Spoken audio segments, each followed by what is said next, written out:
Hello everyone. What you're about to hear doesn't come only from theory, but from many years of hands-on work, testing, and solving real problems directly in our repair shop.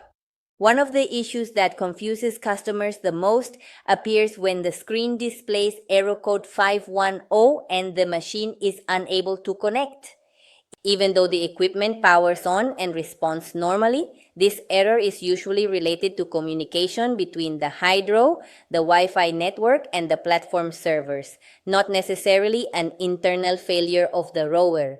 From our experience in the workshop, we've seen that this problem often appears after changing the router, updating the Wi-Fi password, or moving the machine to an area with a weak signal. Some customers mentioned that the equipment worked perfectly and suddenly stopped connecting, which usually points to a network communication interruption. That's why technicians usually start by checking the Wi-Fi connection. A weak signal, interference, or router settings can prevent the Hydro from completing the connection properly.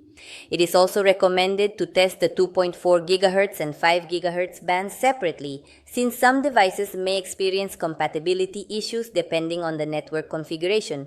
Another important step is performing a complete system restart.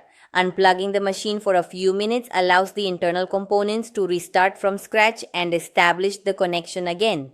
In many cases, the issue may simply be caused by a temporary communication failure.